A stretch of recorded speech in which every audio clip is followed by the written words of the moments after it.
Okay. Wow. How annoying. Okay, I might try Instagram. I don't know if it's gonna work or not, but okay. Hi, YouTube. I'm trying to figure out if my internet even works. So I'm kind of. Also, I have no followers on YouTube. So I'm just talking to nobody right now, but I'm trying to see. I was trying to do a TikTok live. I haven't been on TikTok forever.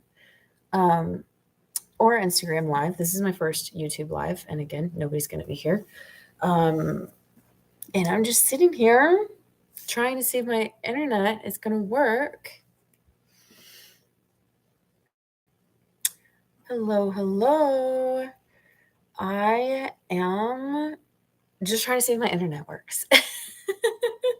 My mom's house was disconnected from the internet and even phone service. And so we haven't had internet for quite a while. And I just tried to get on TikTok to see if my Instagram or if my internet was working. And once again, the internet was not working on TikTok, but I did an Instagram live the other day and it seemed to work just fine. So I don't know. Hey Kat, I'm kind of just like here troubleshooting the internet. I don't know. Can y'all tell me if like this is clear? Can you see me? Is it choppy? Or are we good? Hi, Emma. How's it going? Welcome in, everybody. If the internet is working, I'm happy to hang out and have a little chat because I don't actually get to get on live very often. I think I did one last week. So let me know how it's going. And if you have any questions or want to tell me anything or just want to hang out for a bit, that's cool too.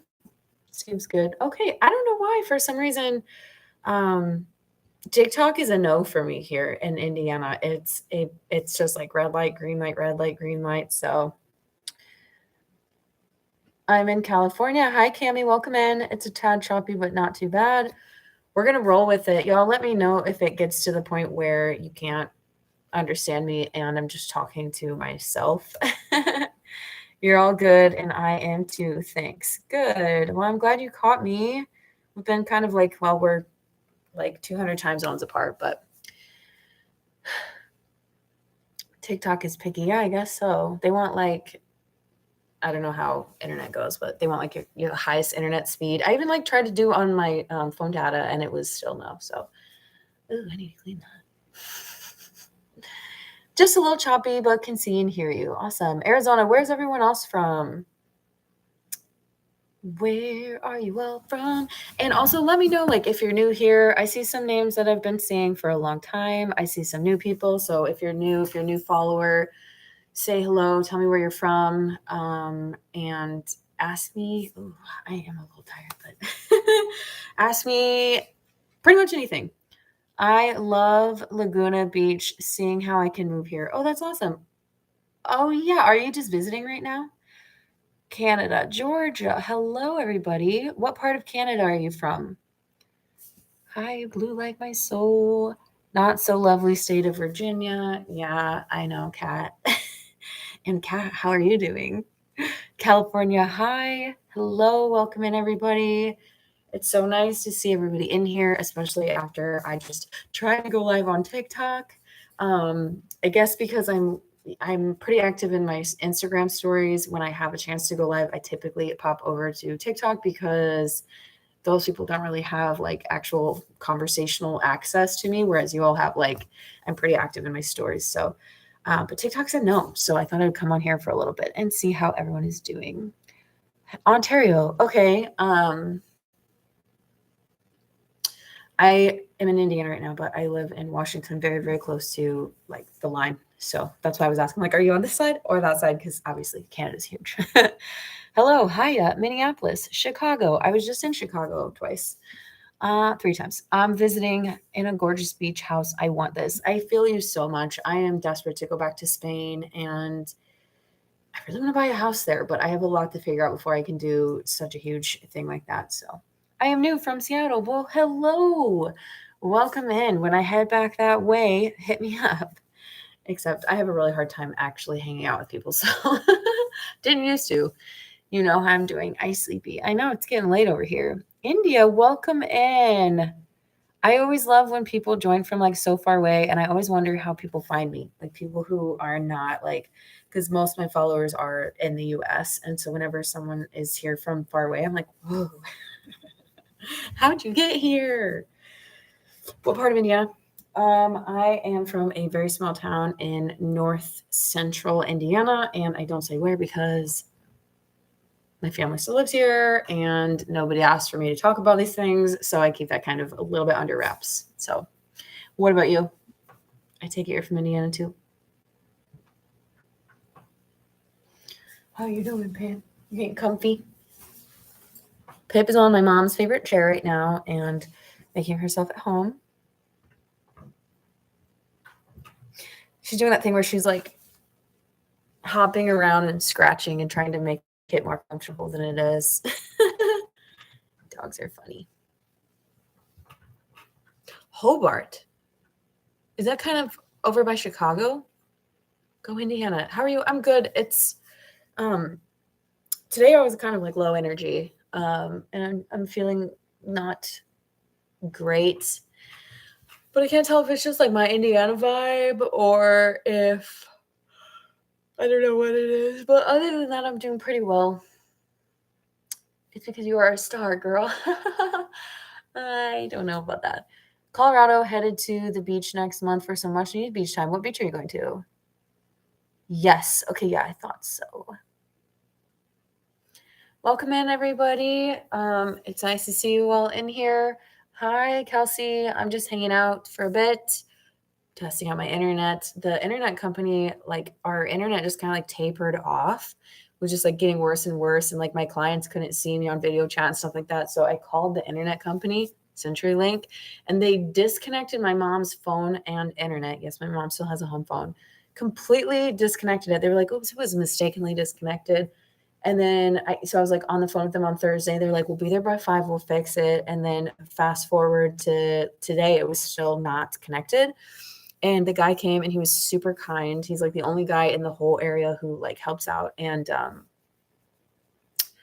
he fixed it. Apparently, it looks like the internet still isn't great because, again, TikTok said no lives today. And but they ended up changing my mom's phone number, which I was like, she's not gonna like that because she's had the same phone number since like 1990. And so the guy was like, I don't know what just happened, but he was able to fix it. And like I said, apparently the internet is on, but yeah, it's still not fixed. Is it choppy for you, Kelsey? Is it choppy for everybody? Because some people said it was fine and some people said it was not fine. So, hey, welcome in. Hi. Let's see. Been following you for a while and I love your message. Definitely hits home. Thank you so much. I'm glad you're here. Treasure Island near Clearwater, Florida. Less touristy. Took your advice on Airbnb and found the cutest place off the beach. Yes. Especially if you book ahead, you can find really cute places that are like semi-affordable. And if you book them for like longer term, you can get discounts and things like that. But also, you know, there's pros and cons to Airbnb. So no, babe, not choppy. It's super smooth connection. It's doing better. It's good here. Coming in clear. Okay. Weird. Yeah. I don't know. Oh, you were saying that it's still, yeah. Yeah. So yeah, he was here today and he was like, he's worked with this company forever. And he was just like, I don't know what they did. Like, this is wild. I don't know. So, but we'll see. We'll see if it works. Luckily, I didn't have any work this last, little really big storm this weekend when I was in Western New York and her phone was disconnected. She does have a cell phone, but like everything was like, there was no electricity, like it was almost dead. And we couldn't get through to her because her phone was off and because of the phone company. So it's been interesting. Sorry, I should have thrown a question in my first comment. Yeah, I was like, oh, wait, no, is it choppy? But good. I just found some Play-Doh. So this is my fidget for the next little bit. It's a little bit too sticky, though. I don't like it. It's coffee ground Play-Doh, so it's like dirt. which is really fun texture and smells good. I don't know if I'm allowed to ask this, but what were the first signs you noticed were off about your relationship? Hope that makes sense. Yeah, absolutely. You can ask that. This is something I shared a lot when I first left because people were asking that a lot. And I don't get that question as much. But so the first signs that the relationship were off were the red flags, the many red flags that I missed for a very long time because I was being love bombed, and which is a red flag. And I was, you saw that? It smells like coffee. I was so caught up in it, and like, you know, you really think that it's like your soulmate and you're so special and like, so I missed a lot. And if you want, I can circle back and talk about the old conversations and things like that because I remembered them, but then like seeing it in writing and like conversations is very weird. But the biggest red flags, that's something wrong. Well, I was just miserable. I was always feeling off, like something was wrong. Something was wrong with me. I was seeking like every form of help that I could find. I was reading self-help books. I had hired, like, this is going to sound crazy, but like I went to acupuncture. I did some, I don't even remember what it was. It wasn't EMDR, but I did some form of like, not, it wasn't hypnotizing, but like I was just constantly looking for some thing to fix myself. I came across some stuff that seemed like it fit. So I was like, oh, this is some real early, like pre-verbal childhood trauma stuff. Was learning about the Enneagram, was learning about attachment styles, was convinced that I had disorganized attachment, which I don't. Just very, just miserable. Something was always off, and it was like unsettling. And I didn't feel well. I became very sick. So there was a lot of just overall misery. Hired me. I did indeed. I was working with Kelsey. Kelsey was trying to help. Kelsey even, I'm just going to say it, met my abuser online. I don't know how she felt about that interaction. And if she wants to share, absolutely no pressure. If not, but like, it was like just desperation. We were in therapy. I was in person, like individual therapy. We were in couples therapy, and it was just like nothing was helping. Like same fights over and over and over again. But it wasn't until I was like spring of 2021, and I always call 2021 my year of leaving. I found old journal entries from like a year and 2 years ago. Both. I had been journaling. And I haven't been journaling because I don't have anything to worry about or write about because like I journaled when I first left and was processing a lot of things, and I'll like randomly type something if I feel like it, but I was journaling a lot, and thank goodness, because I remember sitting there saying, we have the same fights. We have the same problems. I have the same feelings, the same doubts. Does this person love me? I don't know where I stand in their life. Oh, I don't even know if I love them. Like and it's not like when you're in a relationship with someone and you kind of grow apart and you're just like, wow, yeah, I really thought this was going somewhere, but like, I don't really feel it. You know what I mean? Like that's something, but it was genuinely like 2.5 years in, we lived together. It's like so serious, but like, it was, yeah. Were you confused a lot? Did you feel confused a lot? Absolutely. We love receipts. Yeah.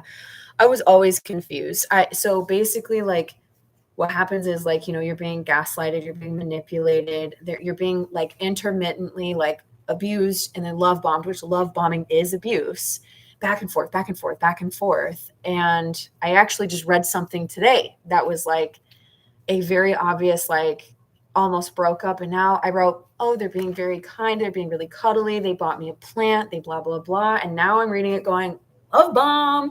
That's crazy because you wrote about it. It's all right here. But you're in this constant state of confusion. You don't understand what's going on. You don't understand why. And again, you have been made to believe that it is about you, that it's your fault. You're the one who's never happy. You're the one who can't fix yourself. So great question. Thank you for asking. Good evening. First video of yours I saw was the sound of them coming home, and when your reaction is shit, shit, shit. Thank you for telling me. I love when people tell me how they found me. I was not expecting that video to take off as much as it did, but it really did blow up. And every time I have an abuse video that goes like super viral, like on Instagram, it got like 7.5 million views. It just makes me sad because those videos end up showing like all the like enablers, abusers, like all of those people come out of the woodwork and say horrible things. And those horrible things don't bother me personally because I'm like, yeah, I see you. I've been spoken to like this before. But it just bothers me so much because it shows like how horrible the problem is in society of like not believing victims and justifying abuse. And like someone commented on that video, like, well, it looks like he bought you a nice house though. And I'm like, first of all, thanks for assuming that I'm straight. But also, what does it mean that you assumed that it was a man? But like, like, well, he bought you a nice house, so like you should be scared when he comes home. You better have everything done when he comes home, blah, blah, blah. And I'm like, well, this is an Airbnb in Spain that I paid for. I'm paying for this whole trip with my son. So you're like justifying abuse. Okay, cool. But yeah, I do not miss living like that at all. And it hurts me that there are so many people who are still living like that and who have lived like that. You are so brave. Oh, Brittany, thank you. I was so worried about you. It was evident by session 1, but you wanted to fix things. By 3 days in, I knew your abuser reminded me of mine, gaslighting and belittling you in front of me. I hate that so much. I'm also like so thankful, one, that you were like willing to share that here in front of 22 other people. And 2, that like I was seen, because during that time, like there wasn't really anyone who saw me and saw them for what was really going on. Like the people in our close circle who are not my friends anymore, because when I started publicly talking about it, even though they were happy for me to talk about my relationship problems when I was in it, like these people knew a lot. They heard a lot. They like processed with me a lot and were like supportive. But then once I said it publicly, they were like, like would say something like, I wish you wouldn't talk about this. Like you're making this your identity. Just those usual like victim blaming, silencing things. And again, like I cut all those people out, but it feels really, really good, Kelsey, that you were able to see me, even though I pushed you away, because that is what a lot of victims will do when they're not ready to face it, when they don't fully understand it yet. And when there's me of mine, Kelsey's that many steps ahead of me in healing. Kelsey has a healthy relationship. Kelsey has, whatever. And she was able to see me when I was in it. And like, yeah, again, thank you. What's your Enneagram number? I missed it. I'm a 7, which you can probably guess by how often I'm just like whimsically planning trips. And well, this has been since I got free. That's kind of like one of the things that I'm doing for my own little like freedom journey right now. But yeah, I'm kind of all over the place. I started journaling too, but now he has started to use my journals against me. He kept my journals and has taken pictures. It hurts. Those are personal. Yes, journaling can be dangerous and or, used to abuse you if they have access to it. My abuser wasn't smart enough to figure that out. I want to circle back to your story. But I remember when I left, I had left my journals. I left for 3 months, if you don't know, and I came back and all of I don't know what they took. If they took stuff, probably didn't take that much. Well, a couple things, but nothing I cared about. And I was like, for sure they burnt my journals or took my journals or ripped them up or something like that. And the journals were still there. So mine wasn't smart enough to like figure that one out or get rid of evidence that I had. I mean, I made a TikTok once about journaling, and like, of course, like people will find an excuse for anything to not believe people who are speaking out. They're like, it's your side of the story, even when you're journaling. And I'm like, violating. Journals are supposed to be private.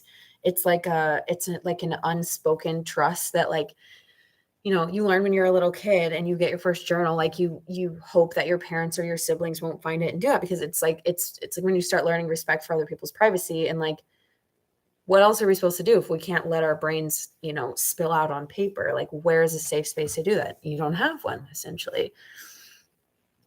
My abuser would get mad at my confusion a lot, even though he caused it. It's crazy when you realize the problem isn't you. Yeah, so they caused the chaos. I did a duet with Ben Taylor. He's Raw Motivation. He did this video about saying he starts it with saying a pig is content in the mud. And he's like, the narcissist is the pig in the mud. They created the chaos. They're happy to stay in the chaos, but they're also happy to blame it on you. And it's crazy making, because you are being blamed for your broken down behaviors and reactions. Like, you're going into low power mode. You're a zombie. You're like the Walking Dead. And they are like, what's wrong with you? Why aren't you sleeping? I'm sleeping. Why aren't you sleeping? Why can't you take care of this? Why can't you take care of that? Why don't you feel good? Why can't you work out like you used to? What's going on? Why are you never happy? I have a conversation in my phone where my abuser's like, you never laugh, you never smile, you lost a part of you that you'll never get back, you're blah, blah, blah. And they're saying the things that you know, that you think about, that you even like, they see it. They're like, you've lost your sparkle, and they're blaming it on you. Something's wrong with you. Well, you're what's wrong with me, because guess what, y'all? I have my sparkle back. I'm a little tired and I'm run down, and I don't love being in Indiana/America right now. I really, really want to move overseas, which I've been talking about and thinking about a lot. But obviously, I would have to take Adler from his dad. But like, I have my sparkle back. And, there's going to be some days that it's like a little, dimmed a little bit, but it will never be put out again like it was. I just continued to empower you and tried to get your abuser to communicate without putting it on you. Yeah, you did the best you could. And just even the fact that, like, they showed up, like, that's something, because they really didn't make any effort ever with, like, friends of mine or doing things that I wanted to do like that. So, like, I don't know, they must have been up to something. It was fake, and I wanted you to set boundaries and deadlines, and after those deadlines passed, I knew I had to stay around, but I was worried. Yeah, because we made a plan. We had a talk. So Kelsey and I had a talk afterwards, because Kelsey was just like super aware of the fact that I was like drowning. And basically, I remember Kelsey said to me, how do you feel about setting a date? I think it was like January. And you said, what if by March, if you still feel the same way, nothing has changed, then you start finding your way out. Okay. And like she said, March came and went. And then I remember, like, our lease was up in June. And so then it was like, okay, I just have to make it to June, because the excuse was like, well, we're on a lease together and the lease isn't up till June and blah, blah, blah. And so then it was like, I just have to make it till June. And then June rolled around. And it wasn't until October that I left, and we were both still on the lease until December, end of December, almost like, no. Yeah, end of December. I came back. Christmas Eve was the first time that I walked into the house where I lived with my abuser. I actually recorded my reaction, which feels kind of weird, but I just thought that other people might see it and get hope that they can do the same thing.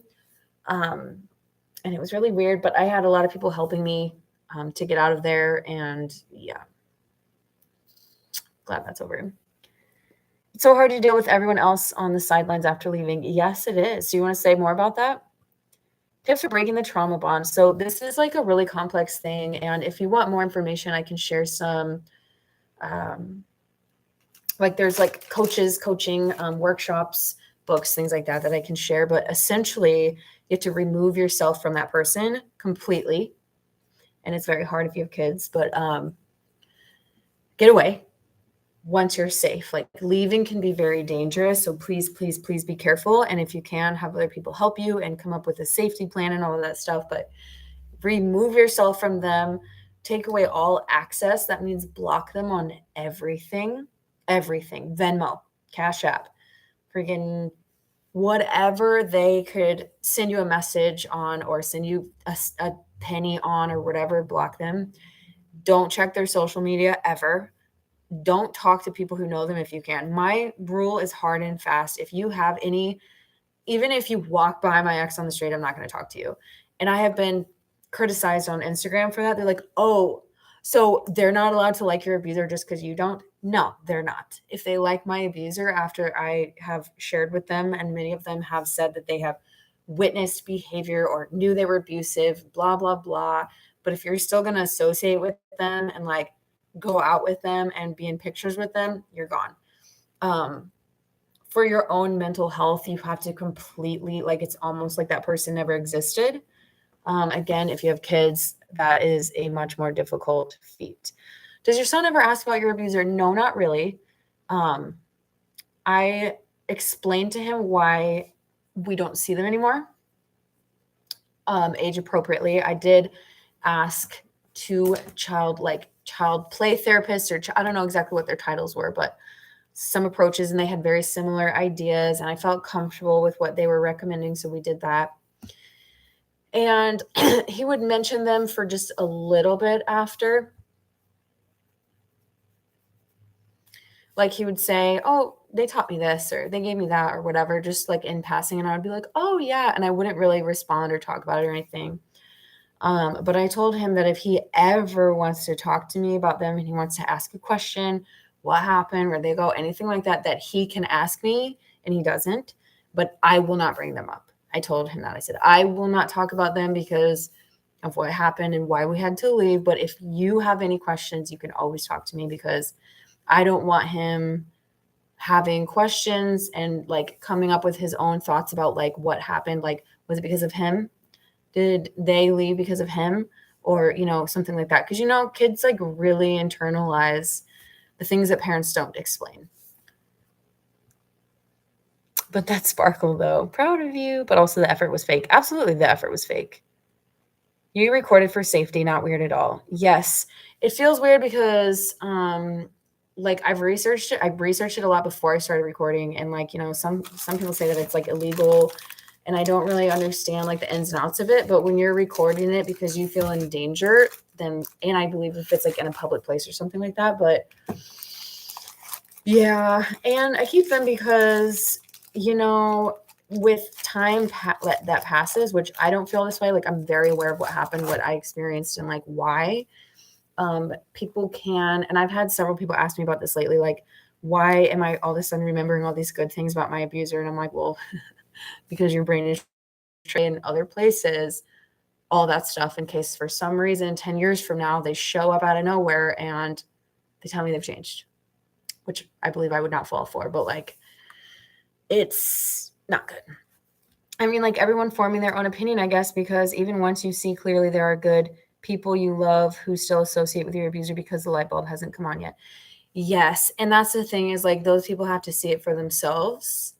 A lot of times, because society does not accept, there's not like a cultural, societal understanding of emotional abuse or narcissistic abuse or anything like that. I would say even with physical abuse, there's a lot of like confusion about what is or isn't, or like what counts as like that's bad and that's abuse, and like, oh, that's my parents did that when I was growing up, or like my brother would like whatever. And like people have different like thresholds for what's bad and what's good, but really none of it's good, none of it's acceptable.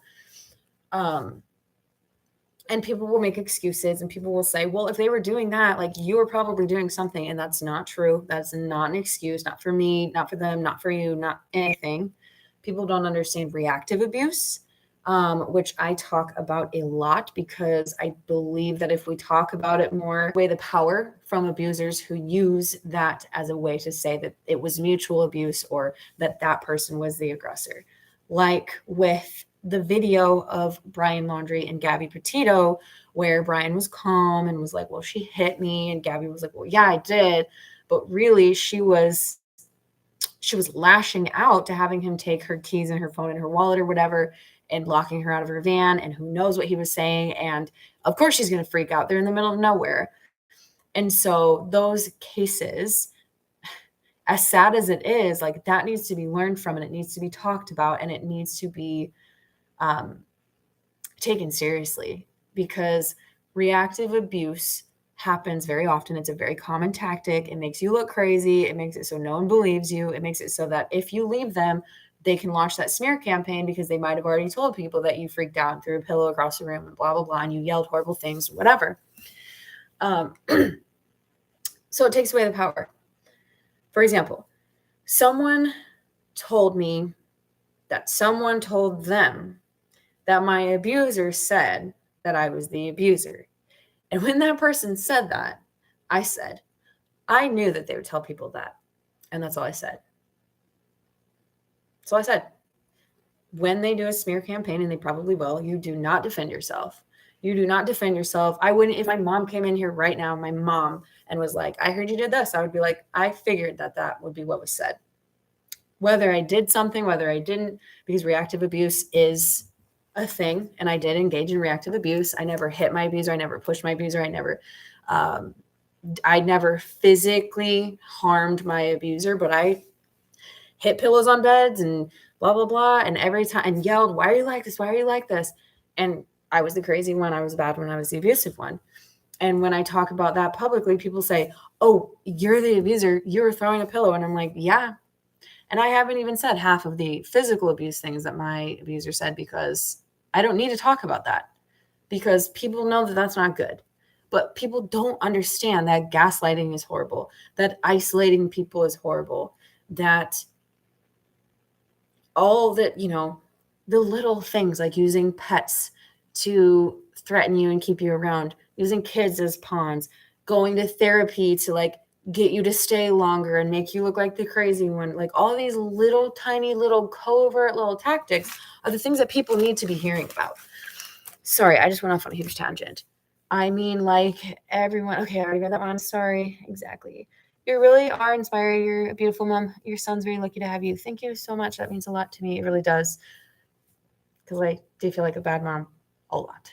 And it's really hard. So that's one of the hardest things to like heal from, I think, for me. What would you say to someone who has been isolating from the friend group afterwards, but is having trouble making new friends? I would say that that's a normal response to having had your world turned upside down, to basically losing your faith in like what relationships look like and all of that stuff, because like you're supposed to be able to trust the person that you live with and are like making a life with and sharing the most vulnerable things with. And like, I will be honest, I sort of like joked about this earlier, because I was like, hey, when I get back to Seattle, I have a very hard time hanging out with friends. I'm very selective. I struggle to meet new people. If you ask me if you can come to my town and meet me for coffee, I'm going to maybe say no. And I'm going to, if I do come, I'm going to be very anxious the whole like day before. I'm going to possibly want to back out of it. I was in New York visiting like one of my very favorite people in the world who I hadn't seen for 5 years, hadn't seen in real life since I came out, since I left this abusive relationship, hadn't met her youngest child. And I was like, am I going to be okay? What if I get there and like she says something or her husband says something that's victim shaming? Like it's this constant, like you're still on eggshells because you don't know, like, is that person really safe? So take the time to isolate, even though it feels yucky right now. And you're like, what's wrong with me? Why can't I get over this? Why can't I get back out there? It's okay to isolate. It's okay to, I've been out for 9 months. I've been no contact for 9 months, and I am very selective about who I spend my time with. I would say, because you said friend group, I would say try to do it in small doses, like meet a friend in a neutral place, very short, drive your own car so you can leave whenever you want. Just do it in very small doses. That's what I do. Mutual friend group. Wait, mutual friend group. If it's a mutual friend group and that person was abusing you, cut them all out. If they still have contact with the abuser, bye, bye, bye, bye, bye.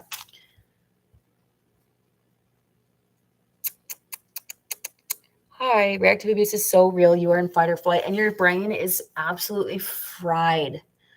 You're so confused. A lot of times when reactive abuse happens, either it's because like the abuser has brought up the same argument for the 400th time, and you're like, why is this still a thing? And then you're like, you throw your water bottle or whatever. Or you've been in an argument, a circular argument where you don't even know what it's about anymore. Nothing makes sense because they're using word salad and they're going twists and turns. And you're like, I'm not even on this ride anymore. Like, what is happening? And you finally break down because you're like, we're still in an argument. It's 3 a.m. This has been going on since noon today. And you just break. You just break. God forbid you cry. Do not cry because you will be further abused.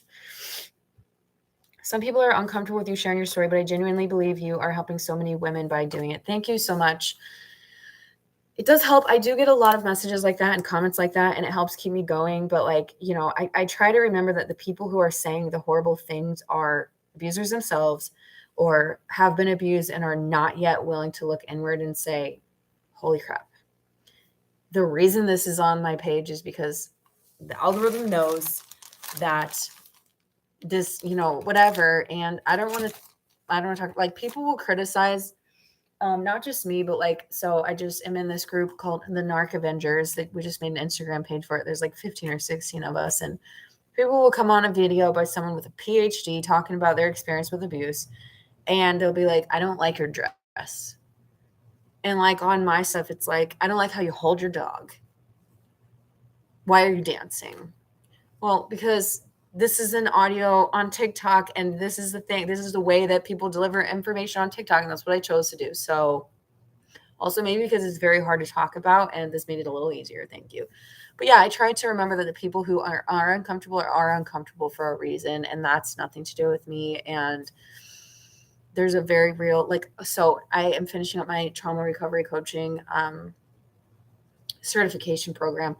And we have like these supervision meetings where we meet with someone who's been a coach for a long time. They're the supervisor. We ask them questions. And I asked about narcissistic abuse because I said, there's a lot of kickback right now where people are saying, don't say that word. You're stigmatizing, you're this, you're that.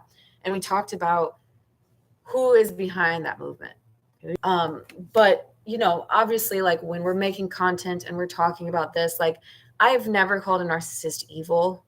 They can do evil things, but like those are tiny little traumatized babies who were neglected, abused, and then spoiled, but then abused. Like, I'm not going to emotionally provide for anything, but here's everything you could ever want financially. Like, there's multiple ways that people can be narcissistic. They have a narcissistic parent, blah, blah, blah. Like, I can have all the compassion in the world that was your trauma, and this is your life, and this is how you protect yourself, and this is horrible, and I cannot imagine ever feeling that way and being that person.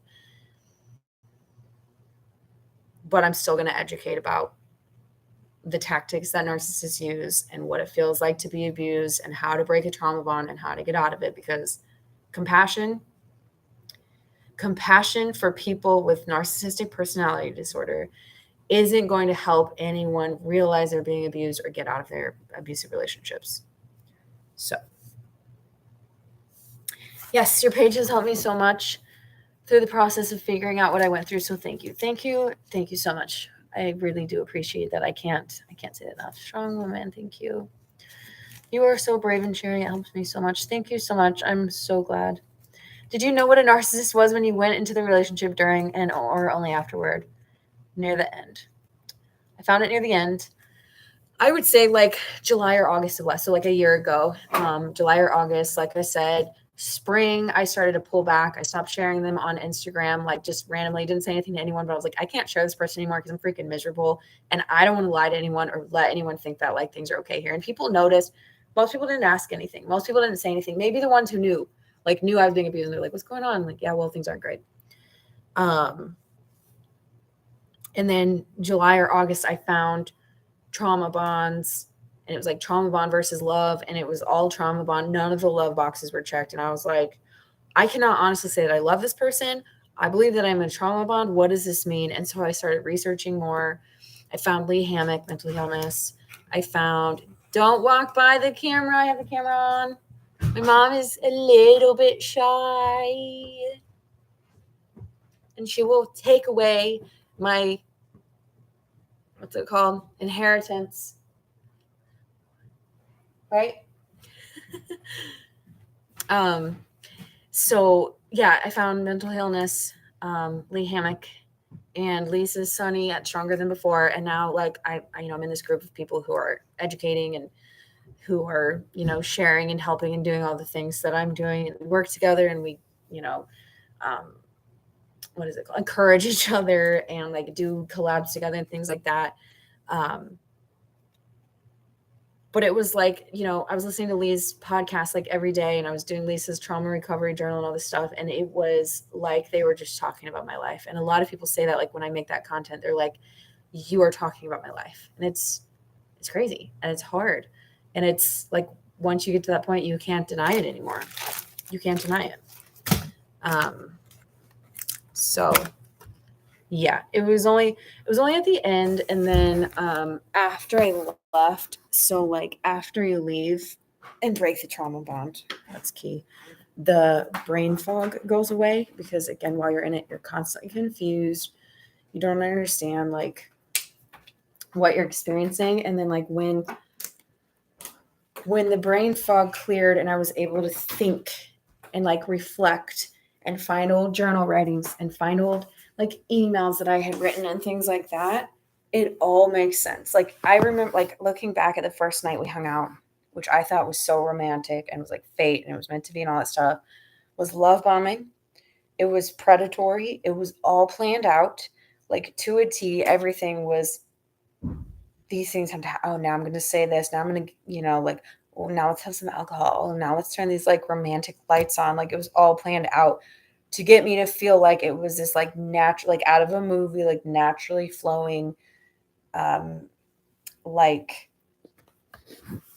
what's it called, like chemistry. Which now, like, I'll be honest, when I see people like lesbians, like they meet each other and 3 days later they're like making all these TikToks together and they're like, we're so cute, it's fate. I'm like, which one of you is an abuser? I take it slow. Take it slow. Protecting your peace becomes such a priority. And eventually it can even become a joy. Absolutely. It really is. Exactly. It's the most vulnerable subject. No women are comfortable sharing those things, but you put yourself on a pedestal to raise awareness. I'm not on a pedestal for other women. I'm not on a pedestal. I might have the microphone, but y'all are on my level. I am not on a pedestal. I never heard of the word until after, and it blew my mind to go through the check boxes and think, yeah, it was a weird sense of validation to have a title put on it for me. Yes.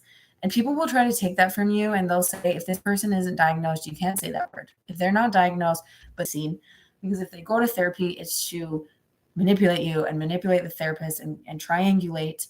It's not to get diagnosed. They're not going to get diagnosed. It's very rare. And usually it's only if they hit rock bottom because they run out of supply. And then they go and they get diagnosed. But it's an accident. It's been almost 2 years. Thank you. The algorithm be calling you out. That's right. Trying so hard to get out of my relationship, but we work for the same company and he haunts me. He is love bombing me because he wants me back. I have no desire to go back, but he won't leave me alone. That's a really tough situation. And I think that's the first one that I have heard of that. A lot of times it's like we have kids or we're on a lease or we have all our money together and stuff like that. I want to say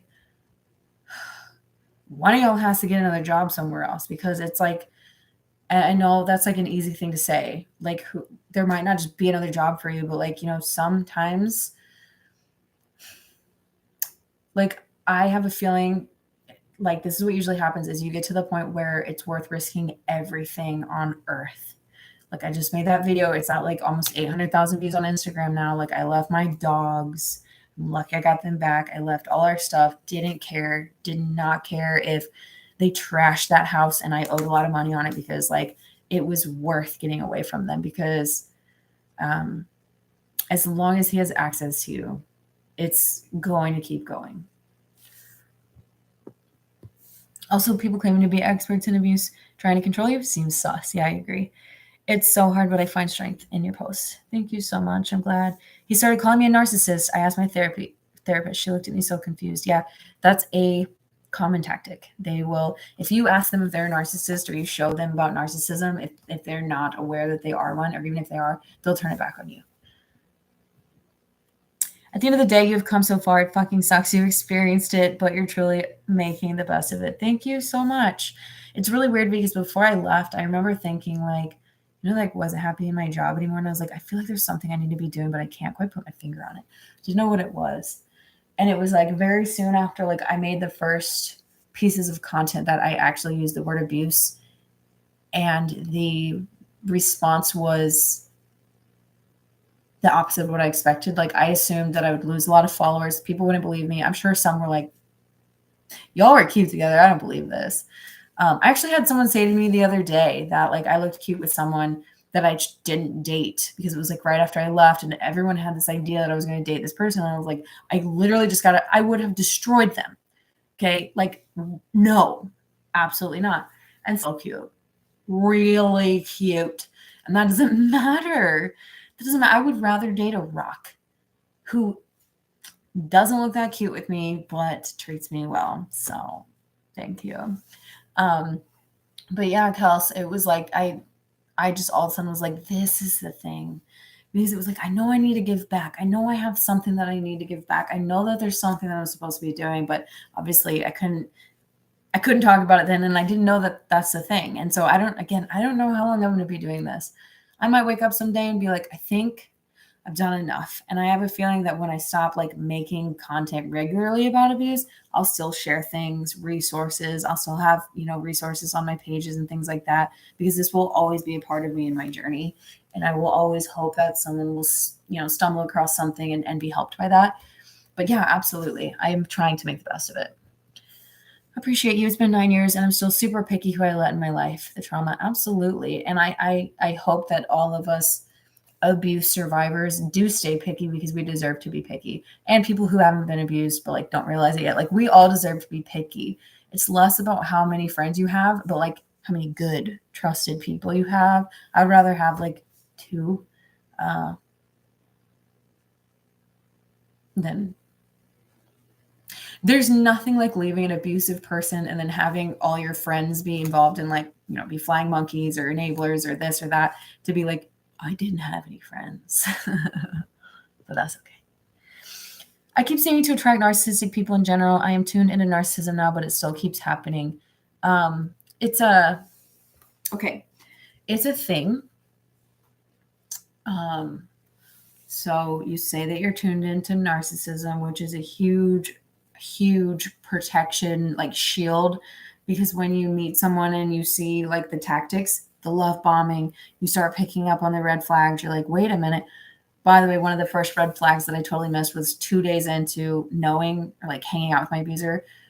They got pissed off that someone else wanted to hang out with me and stormed off from a party and left. And then like were mad at me for that. That's a huge red flag that I was just like, what did I do? What did I do wrong? So already you can see there that I'm groveling to try to make this person happy. 2 days in. But are you also healing your own trauma? Are you doing the work? Whether it's therapy or coaching or journaling or whatever you're ready for. Because those 2 things have to go together to stop attracting them. They will not want to come to you anymore when they see that you no longer have the type of wound that they need someone to have to be able to slide in there. I feel my ex-narc partner hurt my pet when I went to a dinner with friends, struggling to forgive myself for leaving him with her. I have no proof. Dog was hurt when I returned, couldn't walk. Is your dog okay now? It's not uncommon.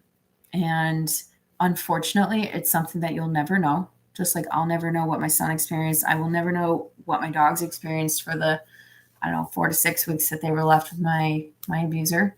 I know some. We'll never know. But I would assume, like, maybe since you don't know, like, it's not like, it's not something that like you can like say for a fact when you're telling people, but like what you just said, I have a feeling this happened and I'm having trouble forgiving myself, is 100% valid, because maybe he didn't like the dog because the dog brings you comfort. Maybe he didn't like the dog because you give the dog attention instead of him. You give the dog first when you come home, sir. And I understand, and your feelings are totally valid about that guilt, but it's not your fault. I had never thought about them using therapy to manipulate you into staying longer. I'm glad you mentioned this. I have a whole podcast episode about that. My podcast it's not all rainbows. It's on iTunes and Spotify and like anywhere you can listen to podcasts. Scroll down quite a bit. And it's like why you shouldn't go to therapy with an abuser or something. And I talk about my experience, and I talk about the things that the therapist missed.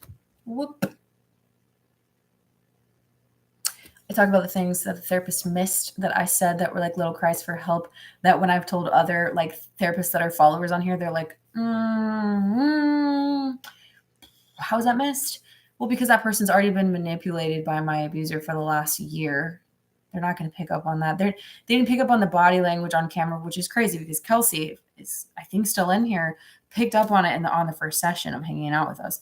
Whereas this therapist who went to school for however many years and makes $800,000 an hour was just like, that abusive, closed off person who's manipulating all of us put their arm around Lindsay. They must love her. Oh, Lindsay's not responding to the love. Lindsay's still uncomfortable. Lindsay has a problem. I didn't like that mocking voice I just did. I did not like that. That was uncomfortable. Yeah, I probably won't go back to therapy, but I will go to coaching, trauma-informed coaching. But yeah, check out the podcast if that's something you're interested in. I'm looking to leave my job to protect my peace. I hope it works out for you. I really do.